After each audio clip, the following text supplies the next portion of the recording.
Bangkok não era tanto uma cidade, mas uma temperatura que aprendera a falar. Tudo tremeluzia, o ar, os templos, até a poeira. Marcos movia-se por ela como um turista que pensava que curiosidade era o mesmo que coragem. Ele tinha 32 anos, um engenheiro de software de Seattle que colecionava beleza da mesma forma que outros colecionavam recibos, obsessivamente e sem perceber a dívida que estava acumulando.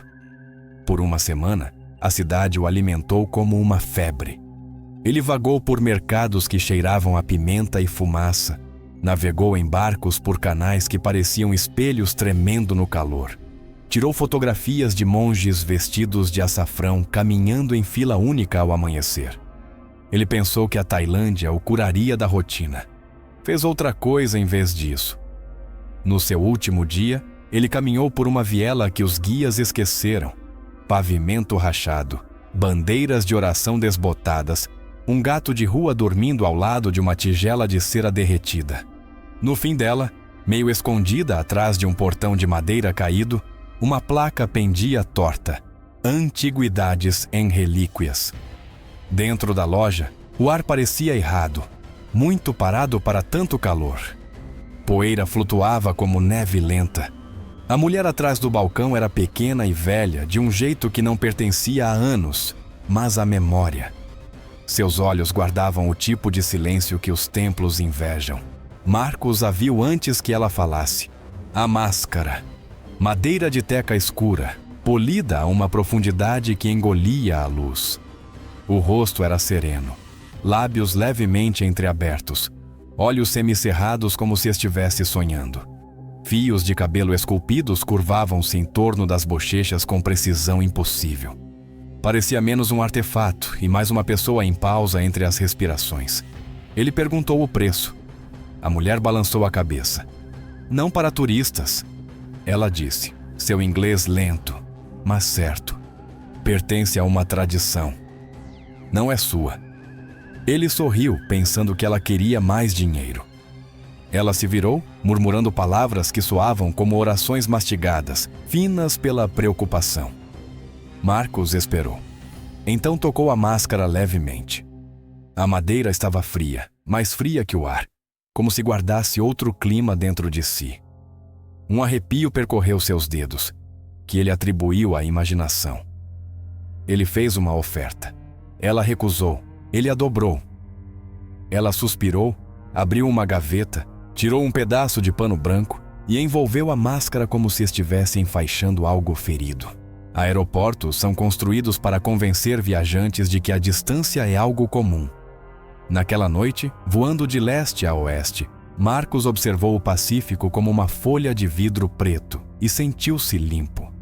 Ele rolou por artigos sobre máscaras tailandesas, fantasias de artistas, ícones guardiões, os semblantes esculpidos de deuses e espíritos. Ele se deteve em uma frase sobre vasos, objetos usados para conter almas inquietas, até que a próxima vida as pudesse encontrar. Ele sorriu para a palavra. Contenção soava como segurança. Seattle o recebeu com chuva.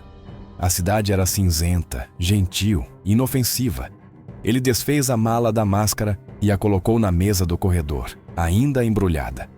Por 2 dias ela ficou lá, uma promessa esquecida.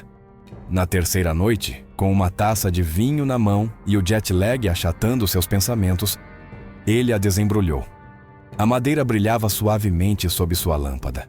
Mesmo em seu apartamento moderno, cercado por metal e vidro, a máscara irradiava uma presença que se recusava a ser mero fundo. Ele a pendurou na parede acima do seu sofá, ajustou a luz e recuou. Ela pertencia ali.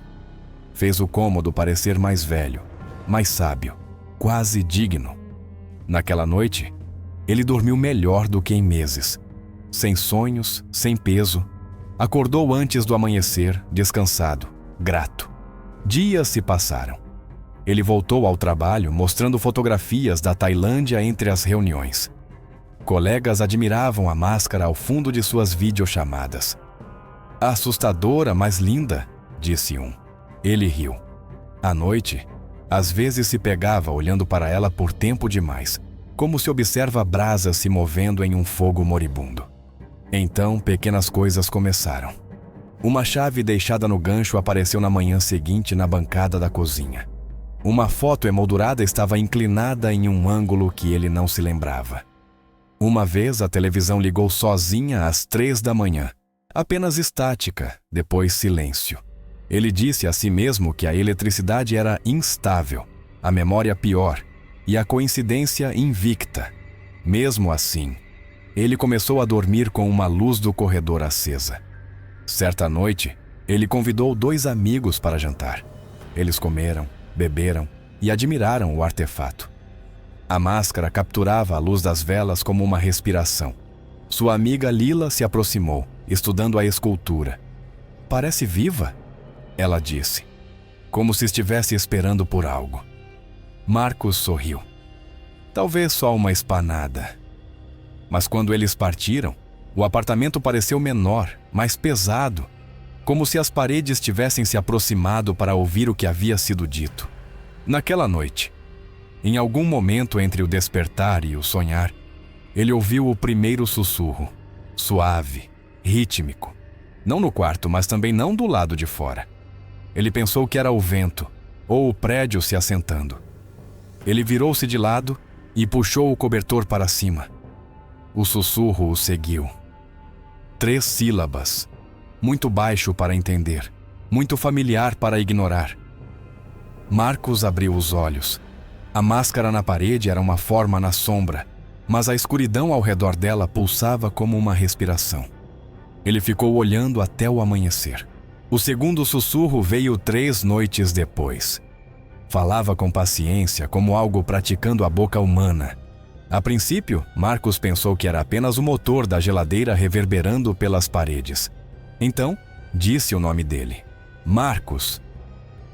Ele sentou-se. O som dissolveu-se em quietude, deixando para trás o cheiro de chuva que não havia caído. Ele acendeu a lâmpada. A máscara pendia sobre o sofá, calma, inalterada, perfeita. Mas o ar entre ele e ela tinha peso, como se a distância tivesse aprendido a respirar. Manhã trouxe um alívio que parecia emprestado. Ele foi trabalhar cedo, bebeu café demais. Disse a si mesmo que sonhos seguem o esgotamento como ecos seguem o som. Mas naquela noite, enquanto lia, ele percebeu um movimento no canto do olho. Não exatamente movimento, mas uma alteração na gravidade. Ele olhou para cima. Por um segundo, as pálpebras da máscara pareceram mais baixas do que antes. Ele riu alto demais, e a risada voltou errada, fina e envergonhada. Ele decidiu gravar à noite.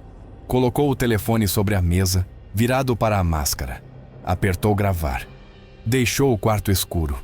Na cama, ele observou o relógio digital borrar números vermelhos pelo teto, até que o sono chegou como anestesia. Às 3h09 da manhã, ele acordou sem saber por quê. O apartamento estava em silêncio.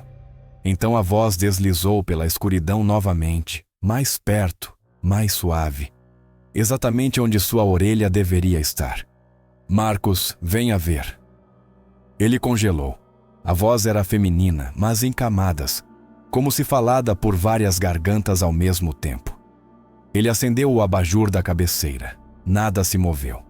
Ele se forçou a caminhar até a sala de estar. A máscara brilhava fracamente, embora nenhuma luz a tocasse. Uma rachadura fina havia aparecido perto da sua têmpora. Dele vinha uma brisa de ar fria o suficiente para fazer as cortinas próximas tremerem. Na manhã seguinte, o aplicativo de gravação mostrou um arquivo. Ele apertou o play. Estática sibilou, densa como poeira. Então, uma única frase sussurrou claramente: Marcos, guardião. Ele deletou o arquivo, depois esvaziou a lixeira. Depois esmagou o telefone contra o balcão, porque a exclusão de repente parecia muito lenta. Naquela noite, o sono não veio. Quando o amanhecer finalmente chegou, a máscara parecia quase divertida. Na semana seguinte, o apartamento havia aprendido novos hábitos. As portas já não ficavam onde ele as deixava. A luz do corredor se apagava sempre que ele passava por debaixo dela. O ar continha um zumbido muito baixo para ser mecânico, muito constante para ser silêncio. Marcos começou a queimar incenso, meio crença, meio desespero. Por algumas horas, a fumaça parecia domar o quarto, enrolando-se preguiçosamente ao redor da máscara como névoa ao redor de uma montanha. Mas à meia-noite, o cheiro engrossou e ficou doce. Um doce de fruta podre, como se algo invisível tivesse decidido inalá-lo. Os sonhos retornaram. Templos com telhados de folha de ouro que descascava como pele, estátuas chorando óleo preto, tambores batendo por debaixo do chão. Ele acordava com o coração disparado e a língua com gosto de cobre. Às vezes encontrava grãos de areia em seus lençóis, finos e brilhantes, embora não estivesse perto de uma praia há meses. Amigos pararam de visitá-lo. Lila mandou uma mensagem uma vez, dizendo que tivera pesadelos depois do jantar deles. Ela não os descreveu e ele não perguntou. Ele mentiu para todos sobre estar ocupado. Ele estava, na verdade, extremamente ocupado sobrevivendo a noites que estavam ficando mais longas que os dias. No domingo de manhã, ele decidiu tirar a máscara. Pegou uma cadeira, subiu e estendeu a mão. No instante em que suas pontas dos dedos roçaram a madeira, um choque percorreu seu braço, fogo frio correndo direto para o seu peito. O quarto embaçou. Ele caiu. Quando sua visão clareou, ele estava deitado no chão, respiração superficial, olhos fixos no teto. A máscara ainda estava lá, perfeitamente alinhada. O prego não havia entortado, apenas sua vontade tinha. À noite, ele estava febril. Quando fechava os olhos, rostos se formavam atrás de suas pálpebras. Um homem britânico escrevendo à luz de velas, um empresário alemão olhando para espelhos, uma mulher americana chorando ao lado de uma fogueira. Cada rosto desvanecia no mesmo sorriso esculpido. Cada vez que ele acordava, a máscara parecia mais perto, embora nunca realmente se movesse. Finalmente, exausto, ele abriu seu laptop e pesquisou. Artefatos tailandeses amaldiçoados ajuda. Fóruns, lendas, PDFs acadêmicos que abordavam a crença como diplomatas em um cessar-fogo. Um comentário o pegou. Se você a comprou, ela já te escolheu. Devolva-a ou alimente-a. Ele encarou a tela até que as letras embaçaram. Lá fora, a chuva começou, suave e lenta, batendo na janela em um ritmo que correspondia ao seu pulso. Ele fechou o laptop. O reflexo na tela escura não era o dele. Ele começou a vê-los primeiro em superfícies refletoras. O vidro do micro-ondas, a tela da TV desligada, janelas à noite que deveriam ter-lhe oferecido apenas seu próprio contorno. Não eram alucinações. Esperavam pacientemente demais para isso. Às vezes era o homem britânico, pálido e formal, com manchas de tinta nos dedos. Outras noites, o rosto de uma mulher cujas lágrimas se moviam muito lentamente, como se o próprio ar resistisse à sua dor. Por trás deles, sempre, a sugestão de luz bruxuleante de uma fogueira em paredes de madeira. Eles o encaravam com a quietude de retratos que haviam esquecido que eram pintura. Ele parou de acender as luzes depois do anoitecer. A escuridão parecia honesta. A luz apenas revelava que as sombras estavam dispostas deliberadamente. A voz ficou mais clara, às vezes curiosa, às vezes terna, nunca gentil. Nós nos lembramos através de você, dizia, como se isso fosse um consolo. Então outros respondiam em línguas que Marcos não conhecia, mas de alguma forma entendia. Fragmentos de súplicas, risadas, orações. Uma noite, enquanto ele estava sentado no chão olhando para a parede onde a máscara pendia, a mulher saiu dela. Ela não andou. Ela se condensou como a névoa faz quando se lembra que já foi água. Suas vestes mudavam entre séculos. Fio de ouro, poeira, cinza. Seus olhos eram infinitos. Você nos guarda agora. Ela sussurrou. Você aprenderá o que significa ser uma porta. Ele tentou falar, Mas o ar dentro de sua boca engrossou, cada palavra pesada como vidro. Quando ela tocou seu peito com uma mão que não era totalmente sólida, seu coração tropeçou e então igualou o dela, lento, constante, antigo. Imagens o atingiram em explosões, homens ajoelhados diante de fogueiras, máscaras esculpidas em árvores sagradas, sangue encharcado em pisos de barro até ficar preto e brilhante. Um ritual que prometia proteção e entregava prisão. Ele engasgou. As visões sumiram e ela se foi, mas seu cheiro, seco como incenso, permaneceu no quarto até de manhã. Naquele dia, ele embrulhou a máscara em uma toalha e a trancou no armário. O silêncio durou 3 horas. Então, veio a batida de dentro da porta. 3 batidas lentas. Uma pausa, 2 mais rápidas, como um batimento cardíaco aprendendo o código Morse. Ele se mudou na semana seguinte.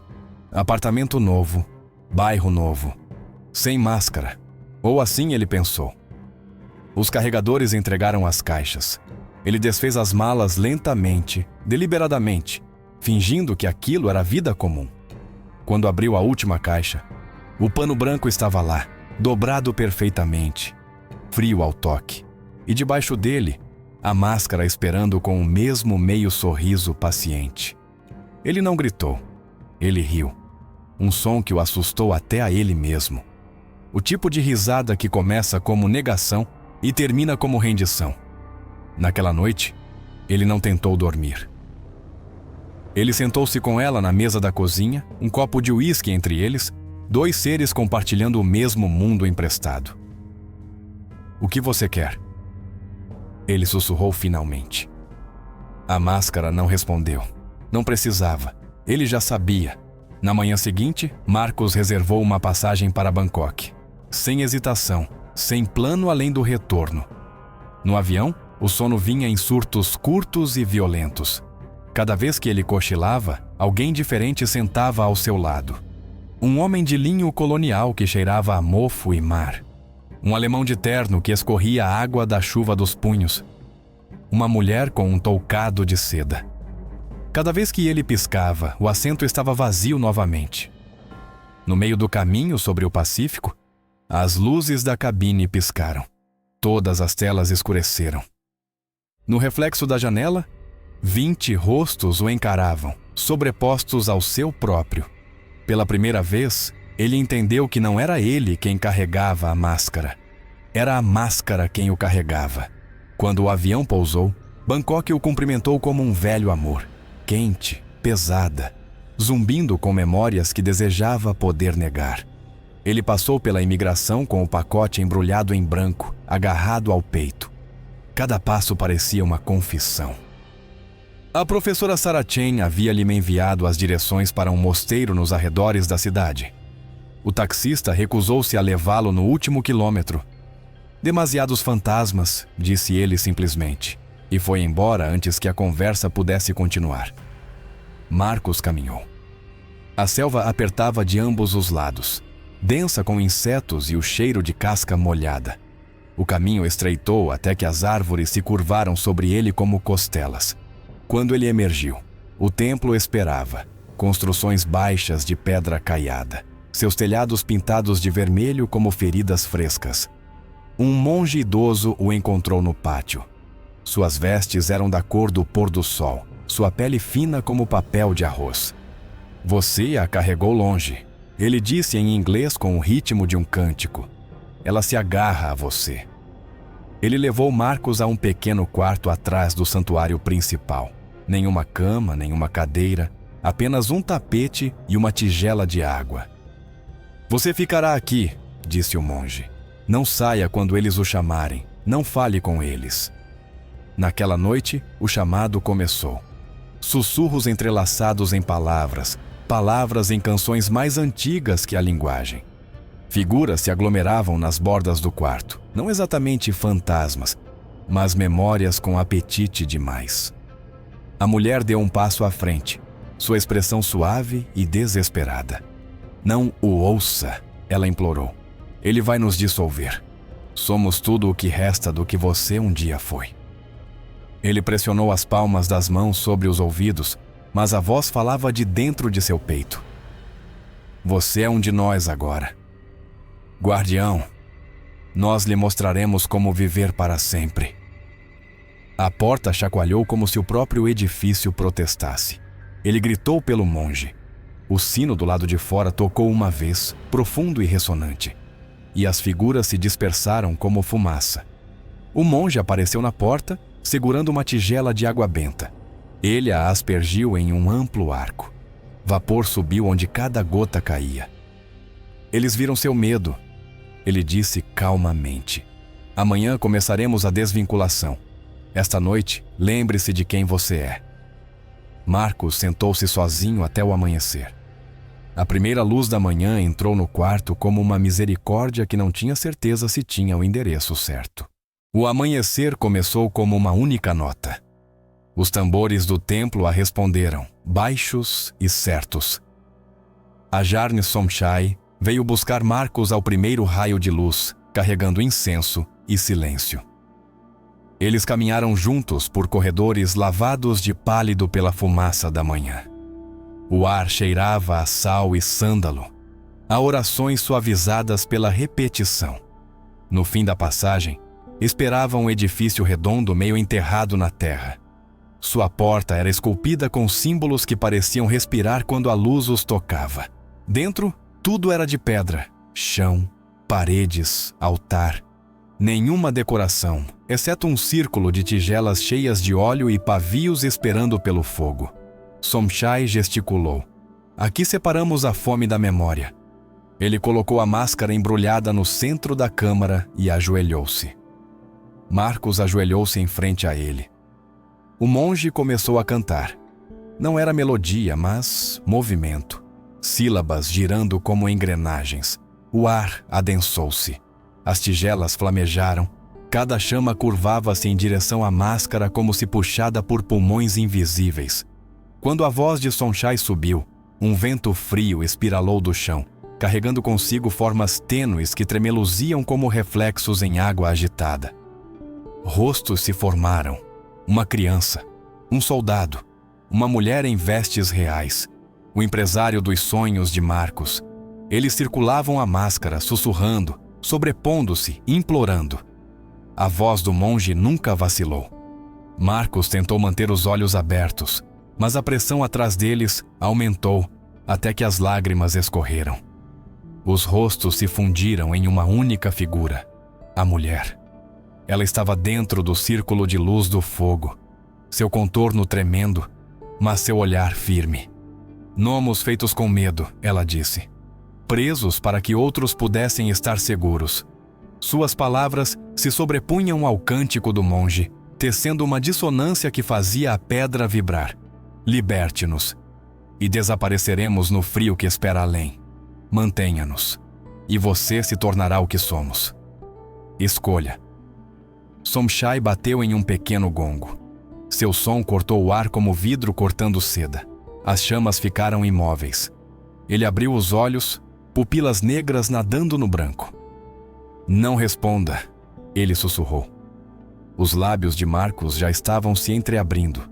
A escolha tinha um gosto metálico. Ele a conteve e fechou a boca. A câmara estremeceu. Os rostos gritaram sem som e se dobraram para dentro. A máscara rachou ao longo da sua fenda com um suspiro que cheirava a chuva na poeira. Então, silêncio. Quando Marcos acordou, horas haviam se passado.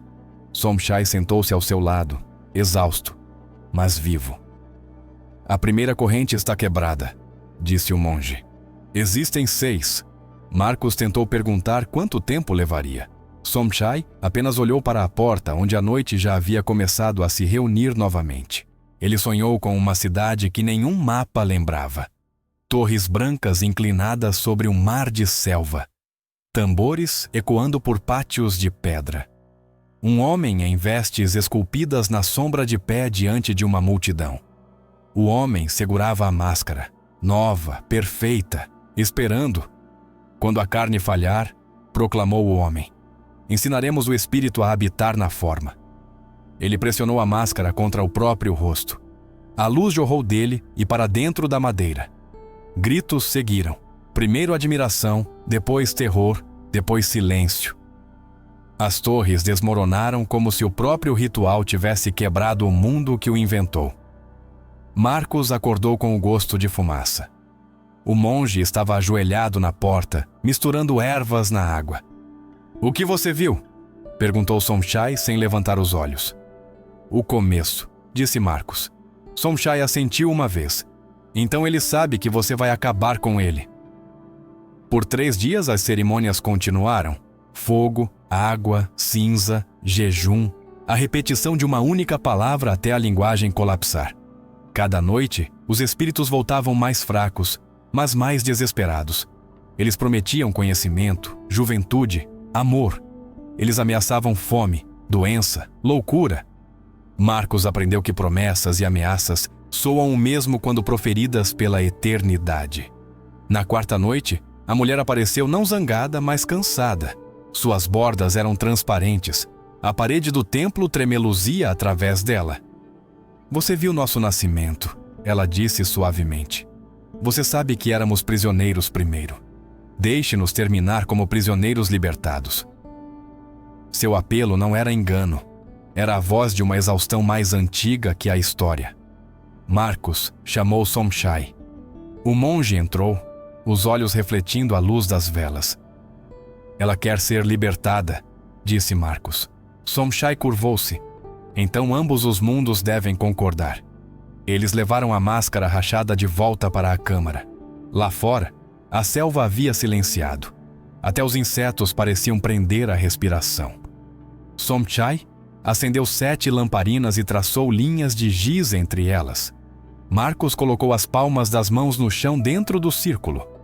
O cântico recomeçou, mais lento, um batimento cardíaco esticado. A máscara elevou-se 1 polegada acima da pedra, suspensa por respiração e intenção. A luz jorrou de suas rachaduras como ouro derretido. Os espíritos se reuniram pela última vez, suas formas tremeluzindo entre beleza e ruína. A mulher deu um passo à frente. Ela olhou para Marcos como se estivesse memorizando a última coisa viva que veria. "Se não há nada além disso", ela sussurrou. "Você se lembrará de nós." "Já me lembro", ele disse. Ela sorriu, pequeno, humano, grato. Então ela estendeu a mão para a luz. Os outros a seguiram. Cada forma tocou a máscara e se dissolveu, fluindo para cima através do teto como faíscas.